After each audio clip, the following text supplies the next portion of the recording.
Right now, without realizing it, your brain is being controlled, not by a person, not by a government, by an app on your phone. And the people who built it knew exactly what they were doing. They studied your psychology, tested your behavior, and ran millions of experiments on real people without their knowledge. And they found something that changed everything. A trigger so powerful, so deeply wired into how the human brain works that once they built it into their products, nobody could stop. Not you, not me, not anyone. This is the story of how the most sophisticated psychological trap in human history was built, who built it, and why the people responsible made sure their own children never went near it. This is Obscura Files. The file is open. Let's slow this down, because this moment happens so fast that most people never notice it. You are sitting somewhere, doing something, maybe watching TV, maybe eating, maybe in the middle of a conversation. And without deciding to, your hand moves, unlocks the screen, opens an app, scrolls, finds nothing interesting, and puts the phone down. 15 seconds later, the hand moves again. Same app, same scroll, same nothing. You did not decide to do that. Your hand just moved. Pause. Think about the last time you opened your phone. Did you decide to do it, or did it just happen? If that has happened to you today, you are not addicted, you are not weak, and you are not lacking discipline. You are the target of one of the most sophisticated behavioral engineering systems ever built.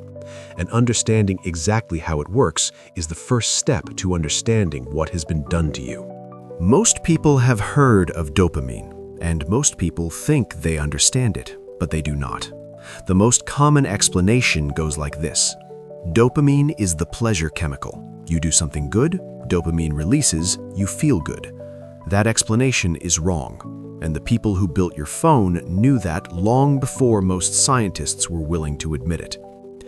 Here is what dopamine actually does. It does not release when you get a reward. It releases in anticipation of a possible reward, and that difference is what makes this system almost impossible to resist. Think about what happens when you scroll. You are not looking for something specific, you are looking for the possibility that something interesting might be there. That possibility, that uncertainty, is what triggers the dopamine release. Not the content itself, but the chance that the content might be good. This is called a variable reward schedule, and it is the single most powerful behavioral conditioning mechanism ever discovered. You've seen it before, in a casino. A slot machine does not pay out every time. It pays out sometimes, unpredictably, randomly. And that randomness is precisely what makes it impossible to stop pulling the lever. If the machine paid out every single time, you would pull it once, take your money, and leave. It is the uncertainty that keeps you there. Your social media feed works on exactly the same principle. Most of the time you scroll and find nothing interesting, but occasionally you find something that makes you laugh, or surprises you, or makes you feel something. That occasional, unpredictable reward is all your brain needs. It doesn't matter that most scrolls produce nothing, because the possibility that the next one might, that is enough. Your dopamine system does not distinguish between a slot machine and an Instagram feed. To your brain, they are the same mechanism. The infinite scroll was not invented by accident, and neither was the pull to refresh. Pull down on your feed and watch it reload. That physical gesture, the pull and release, was deliberately modeled on the action of pulling a slot machine lever. Same motion, same psychological trigger, same dopamine response. This was not a coincidence. It was a design decision made by people who knew exactly what they were building. In 2006, a young engineer named Asa Raskin was working on making web browsing easier. He invented something called infinite scroll. The idea was simple. Instead of clicking to load the next page, the page just keeps going, forever, with no pause, no interruption, and no moment where you decide to continue. It just continues. Asa Raskin later estimated that infinite scroll cost humanity approximately 200,000 hours of collective attention every single day. He said he feels guilty about what he created. He deleted social media from his life entirely and does not use his own invention. They were not guessing, they were measuring you. Then there's Tristan Harris, former design ethicist at Google, whose job was to make sure Google's products were designed ethically. He spent years watching how the platforms were being built, and what he saw disturbed him enough that he eventually left Google entirely. He later testified before the United States Congress, describing Silicon Valley as engaged in a race to the bottom of the brainstem, competing to find the most primitive and powerful psychological triggers to keep people engaged, not because the content was valuable, but because the brain could not look away. He called it a race to capture human attention at any cost. These are not outsiders making accusations.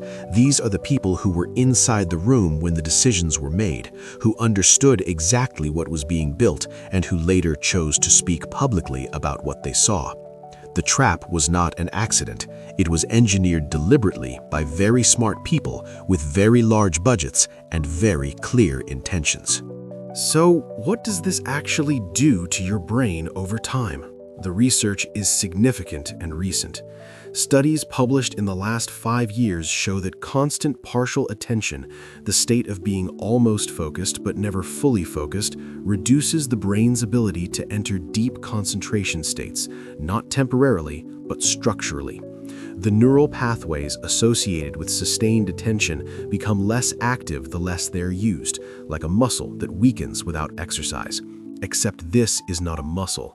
This is your ability to think deeply about anything. There is also the phenomenon of phantom vibrations. You feel your phone buzz in your pocket. You reach for it, but there was no buzz. The phone did not move. Your brain invented it. Studies suggest that up to 90% of smartphone users have experienced this. Researchers believe it happens because the brain has become so primed, so conditioned to expect the reward signal, that it begins generating false sensory experiences just to trigger the checking behavior. Your brain is now creating fictional phone notifications, not because something is there, but because your brain expects something to be there. That is not a habit.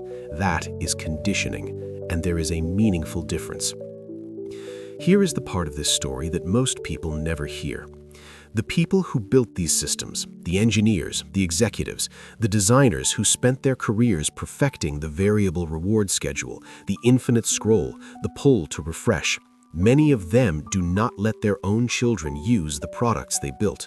Steve Jobs, the man whose company put a supercomputer in your pocket, his children were not allowed to use it. When a journalist asked him in 2011 whether his kids loved the iPad, he said they were not allowed near it. This is not an isolated case.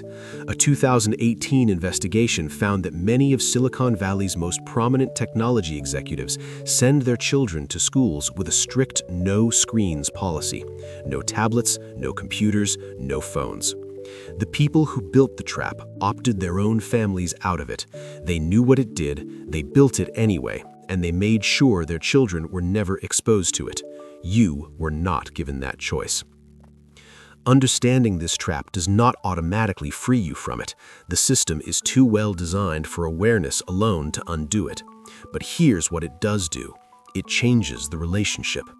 When your hand reaches for your phone now, you will know what is actually happening. Not weakness, not boredom. A billion-dollar system doing exactly what it was built to do. And that knowledge belongs to you now. If this file gave you something real, a moment where something clicked, subscribe. Every week, Obscura Files opens a new file on stories that are actually happening that nobody properly explained. And before you go, drop a comment. How many times do you think you checked your phone today? Be honest, there is no judgment here, only the truth. The next file is already being prepared. Stay curious.